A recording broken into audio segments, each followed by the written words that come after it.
vaping is not a good idea. And this is the clear message we want to send today. We're taking specific actions in, I think, what is the most significant program of any jurisdiction in Canada. The BC government this week unveiling the toughest restrictions on vaping in the country. Welcome to Focus BC. I'm Sonia Deol. These new proposals include a tax hike on vaping products, also a cap on nicotine content, and a limit on the sale of flavours that young people find appealing. We want to talk a bit more about this, so let's bring in Vancouver Coastal Health Medical Health Officer, Dr. Meena. Dawar. Thank you very much for your time today. You heard these proposals. How significant do you think they are? Thanks for having me today, Sonia. I think this is a very ambitious plan, and we've been, as you know, we've been quite worried about vaping in youth for some time, and we feel that with this plan in place, youth will be less inclined to try vaping and will have reduced access to vaping products. Well, just give us the facts here for people who still don't understand how serious this problem is. How many young people are vaping, turning to that in Canada? So in British Columbia, and the numbers are a little bit higher across the country, in British Columbia, 1 in 5 grades 7 to 12 youth have used a vaping product in the previous 30 days. That's grades 7 to 12. So if you can imagine going into a high school, those rates are much higher. And the rates vary by province, of course, but this is pretty significant. The jump from year upon year has been anywhere from 50 to 75%, depending upon, again, which province you're looking at. Okay, so for young people, generally, what we get from that is it's the thing to do.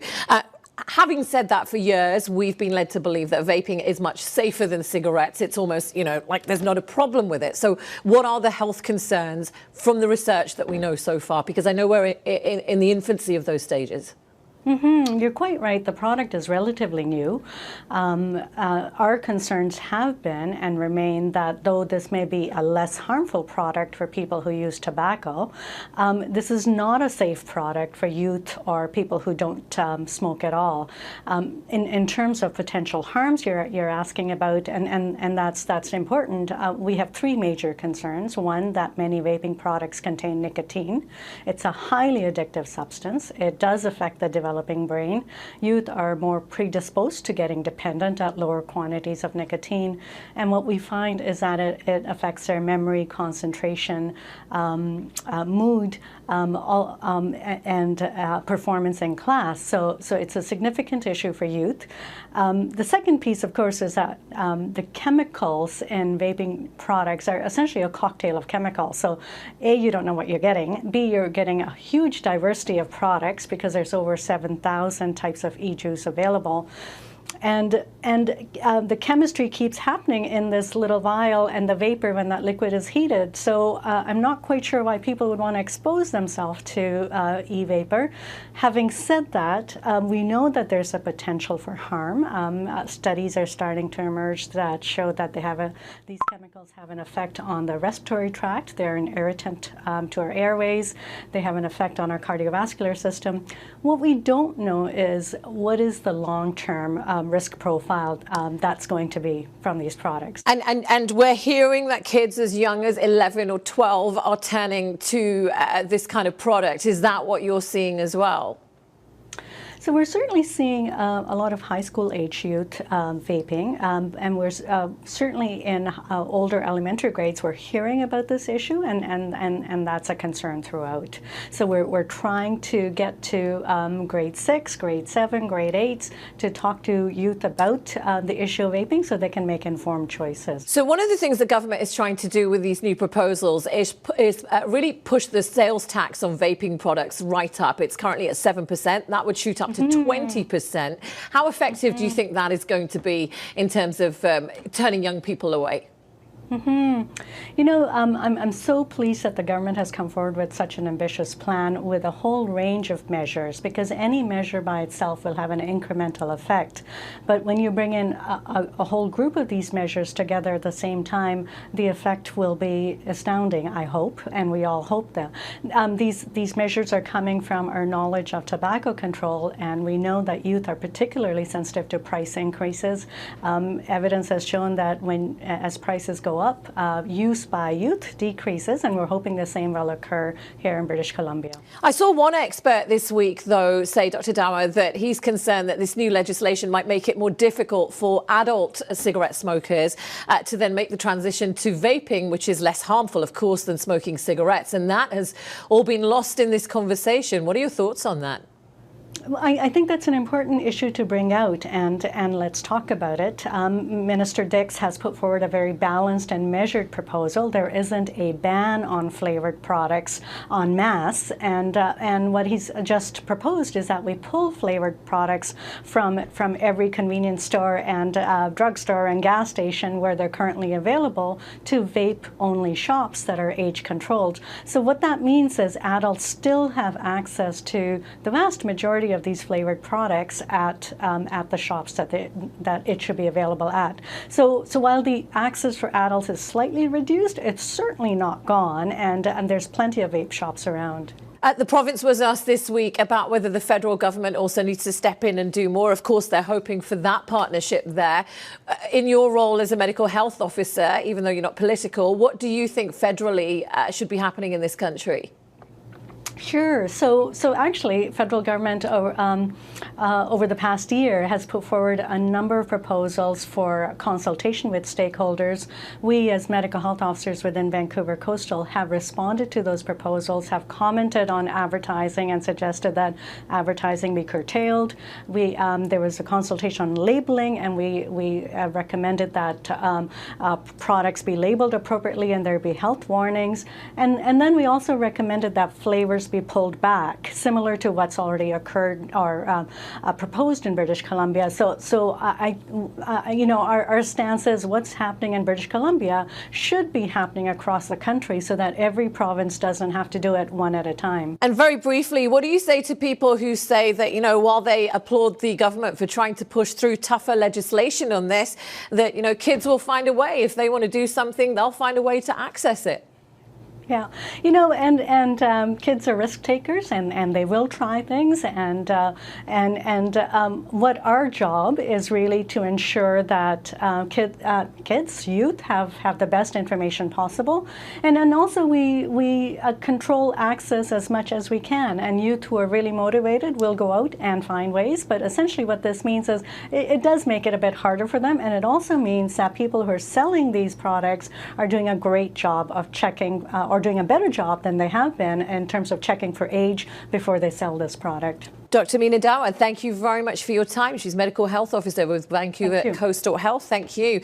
And now, if approved by the legislature, this new tax rate would come into effect on January the 1st. The other regulations will be in effect on April 1st if this all does pass through. Coming up next, the latest on the transit strike, of course, in Metro Vancouver, which is ongoing. We'll break that all down next.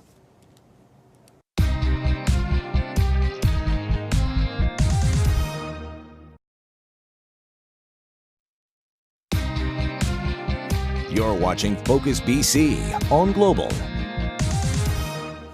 Welcome back. Well, in Metro Vancouver, we are already dealing with bus and C-bus drivers taking strike action after talks broke down again. We'll talk about that in a bit more detail later. But now SkyTrain union workers are also threatening strike action after talks with their employer reached an impasse this week. We have QP7000's president, Tony Rebello, with us. That's a union that represents 900 SkyTrain workers. Tony, thank you very much for your time today. Thanks for having me. What happened? Why did the talks with you and your employer, the BC Rapid Transit Company, break down this week?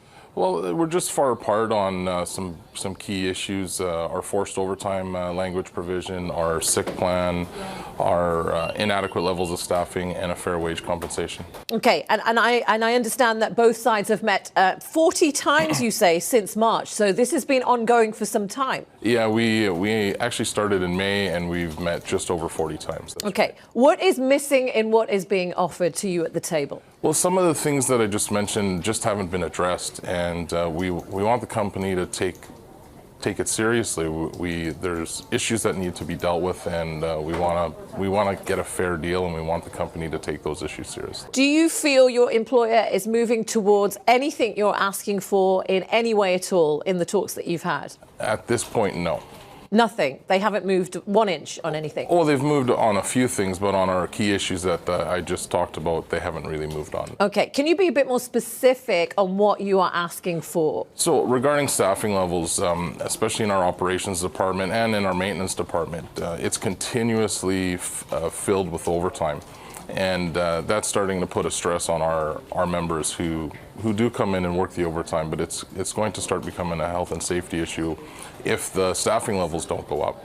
Okay. In operations, we need more SkyTrain attendants to service our passengers. The company keeps talking about wanting to service, having the best service and wanting to service our passengers, but we need the staff to do that. So for anybody who's watching right now who might think, oh, SkyTrain workers are now jumping on, being egged on by what's going on with bus drivers and C-bus drivers, that is not the case. No, that's not the case at all. We support our brothers and sisters over at Unifor and what they're trying to achieve there at their table, but we're focused on our deal. We're focused on our workers. We're focused on our passengers. We're just focused on getting a deal done with our employer. Now, your employer, the BC Rapid Transit Company, they say that they're committed to the bargaining process. That almost sounds like they're inviting you to get back to the table. Are you heading back to the table anytime soon? So we did agree to mediation, which I think starts, 6 or 7 days. It started on November 28th. But we still are having information sessions with our members as well. Okay. Do you feel you were forced into taking on the mediator? No, we're not forced. Like I said earlier, we want to bargain. We want to get a fair deal. So we're willing to listen to the company at mediation. The bus drivers, the situation there, they've been refusing to wear uniforms now, refusing overtime now as well.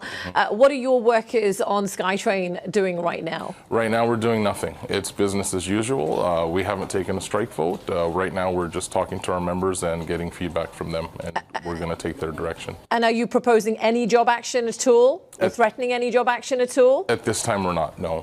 I want to make sure that your listeners and our passengers understand that it is business as usual, and we are happy to come to work even though we're working without a contract. Okay, because I have seen some comments online from various commuters who are panicking about what's going on, and I've seen things like, oh, this is very selfish because they need these services to get to work and to back and forth, and they are very worried about any future disruption. Mm-hmm. No, at this point there is no disruption. We want to go back to the table, and our main goal is to get a deal without having any type of service disruption whatsoever.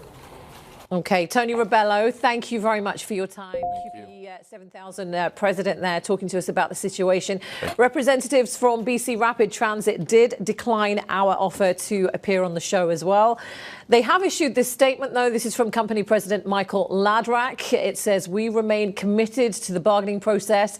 We've suggested the parties to take part in mediation to help resolve the current issues. That, of course, has just been confirmed by Tony Rebello that they are open and have accepted that. The statement goes on to say the offer we've put forward aligns with public sector settlements in BC today. We're open to further discussing what's been offered and urge the union to continue negotiating with us. Now let's bring in Keith Baldry from Victoria. This whole argument of being in line with other public sector workers, that sounds familiar with the whole Unifor Coast Mountain Bus Company situation as well. Yeah, it's a bit misleading, though, because the unions in question here are outside what's called the provincial negotiating mandate that covers all the other unions out there, which is the 2, 2, and 2, which is why you see the Coast Mountain Company offering their workers up to 12% instead of 6% that other public sector workers are getting. So it's a bit of an apples and oranges comparison for the two of them. Nevertheless, Sonia, it's a very delicate situation, and of course, any threat to a transit system going down, as you mentioned, commuters very nervous. I want to go back and look at the 2001 strike, and what the system we have today is a completely different transit system. Take a look at the numbers I got from TransLink to compare what's been going on since 2001 in terms of growth. The annual ridership is almost double, up 206 million rides a year. That's a phenomenal increase in usage of the transit system, and it doesn't end there in terms of an increase. The bus operators, the number of people operating the buses are up 1,400. That's about a 50% increase from 2000 2001. So many more people are employed driving buses around. Also, the number of buses themselves, the fleet size has increased by 520. Again, that's almost a 50% increase in less than 20 years. The routes, anybody who takes transit knows there's all sorts of new routes out there, almost 60 new routes since 2001. And finally, SkyTrain. We didn't have Canada Line or the Evergreen Line back in 2001. 52 extra kilometers, almost triple the size of SkyTrain in 2001. So Sonia, you put all that together and you see that the transit system now, if it goes down like it did in 2001, the impact would be far greater and hit far more people than it did in 2001. As big of a strike as that was, 123 days, lasted a long time, that was nowhere near the impact that could be felt on the ground and certainly in people's employment. Right. Getting to work, thousands of people would be affected here in ways they weren't less than 20 years ago. Right. I do want to point out with those figures that you've just showed us and the fact that I find the language between QP 7,000 representing these SkyTrain workers and Unifor, who's representing the bus drivers, very, very different. And given the figures that you've just showed us there as well, with Unifor threatening a much tougher message if they don't get a deal, that they are prepared to go and stage a full walkout, that's just going to disable the system for so many people here. Oh, yes. I mean, there's so many more people who rely on buses to get around now and SkyTrain. It's interesting when you talk about the tone and language. I think Tony was much more conciliatory, I think, at this stage of the process than you've got in terms of his counterpart at Unifor, which is much more right now talking in more militant tones, talking about escalating job action. As Tony says, there's been no job action on SkyTrain at all. So they're very much, I think, in the infancy of whatever fallout could occur from there in terms of job action. It doesn't even sound like that's in the immediate future, whereas the bus situation escalates continually, and I think we're in for a rocky week on the bus system. But the buses also connect to SkyTrain, so SkyTrain is going to be affected here because not as many people will be able to access SkyTrain if a number of route cancellations take place because of that overtime ban. Just on the point of Unifor and the talks breaking down with Coast Mountain earlier this week, and now more job action with drivers refusing overtime. What do you make of that? Is this all part and parcel of what happens over negotiating over time in your experience, or should we be very worried?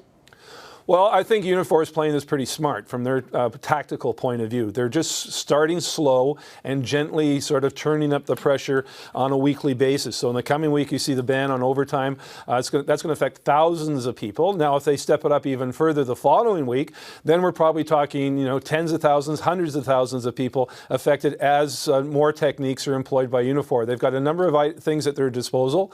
They haven't taken outright strike action yet. All it is an overtime ban, but it's also illustrative of the fact that our transit system, both SkyTrain and the bus system, relies so much on overtime from the employees involved. And by them just refusing to work overtime, which they're legally allowed to do without actually taking strike action, shows you just what a pressure cooker that system is when it comes to staffing. All right. Question is, when does the government step in? We will talk about that next after a short break. Keith Baldry will be back then as well.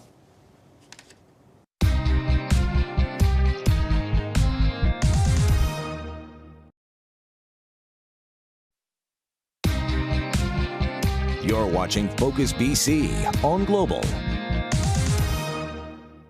I appreciate that there are examples of disruption or potential disruption, but if you look at the overwhelming labor relations profile that we've seen in the past number of months, we've been seeing successes, and I'm confident that free collective bargaining will prevail. A lot of pressure on those shoulders right now. At what point does the government step in with all of this strike action going on right now? Let's bring in Keith Baldry from Victoria again. This is a bit of a sticky, tricky position for them. Most definitely, particularly because they're the NDP, the Friends of Labour, and supporting collective bargaining is very much part of the NDP political fabric. They don't like to get involved in these disputes, but they found themselves having to do just that when they formed government in the 1990s in a couple of sticky school disputes involving support workers.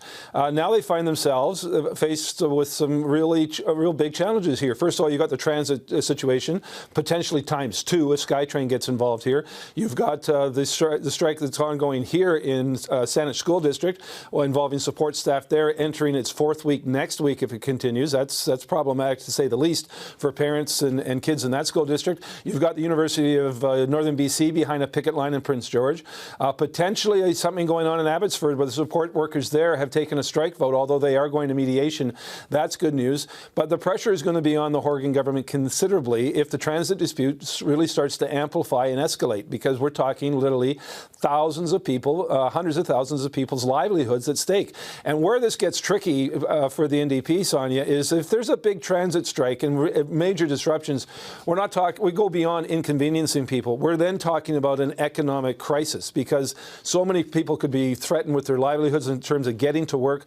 Economic activity could shrink considerably if people can't move around Metro Vancouver on transit. And then you throw in the other dynamics here. The NDP's traditional constituency, their base of voters, are largely transit users. And they're not necessarily owners of cars. And they also live in the suburbs of Metro Vancouver, where, guess what, that's where the NDP rode the ridings to victory in 2017. So this is a major challenge facing the Horgan government. Okay. At what point do they really step in? You said when things escalate. I'm wondering, you know, when is that? When a full walkout is threatened, or when it actually happens? Like, at what point would they do that, do you think? Well, I mean, that's a guessing game right now. But John Horgan, not in this clip we just heard, but last week, I believe, or earlier in the week, he said he's not going to allow an extended bus strike to occur on his watch, comparing it to the 4-month strike in 2001. The problem in 2001, that long strike straddled 2 different governments. It began in the waning days of the NDP government, and it continued in the beginning, the infancy of the BC Liberal government. And it didn't take long for the BC Liberals, once they were in power, to order them back and impose a settlement. Now you've got this thing landing potentially smack in the middle of the NDP's mandate, and they've got the pressure will be on them to move fairly quickly. Now, the House resumes sitting on Monday, and it's down to sit for 2 weeks. I wouldn't be surprised if Labour Minister Harry Bains does not invoke at least some of the tools at his disposal. He can appoint a mediator. He can appoint a special mediator, which would have special powers, including the powers of compelling testimony. He can send in a neutral fact finder, as it's defined in the Labour Code, or he can direct the vote, the company's offer that's on the table right now to bus drivers. He can direct what's called a directed vote, actually put that vote, that offer in front of the membership of the bus union, no matter what Unifor has to say about it. And then finally, imposing a contract is his last option. There's also potential to bring in legislation which would invoke the proverbial 90-day cooling off period. That is not in the Labour Code, but he can bring in a bill that has all sorts of things, including a cooling off period, and maybe that's what they're looking at. But this next 2 weeks in the House are going to be quite interesting to watch. I was going to say, but I'm guessing none of that is going to be anything that makes the union happy. You get the impression that they don't want any of that government intervention, in which case, if the government is forced into that position, what relationship then does the unions have with the NDP, and would that hurt them at election time? Well, that's a risk they presumably would have to take. And, you know, sometimes the Barrett government in the 1970s, not that I was here covering it, but they were penalized by the union membership in the 1975 election because they had ordered a bunch of workers back on the job in the private sector, not the public sector. Right. And a lot of the unions got mad about that. In Ontario, the Bob Rae government in the 1990s was defeated largely because CUPE led a revolt against the Rae government because he basically didn't give CUPE and other public sector unions what they wanted. But at some point, I think John Horgan is more of ready to take someone on his own side, even if it means bruising a few egos. That's it from all of us here. Thank you very much for joining us. Have a great weekend.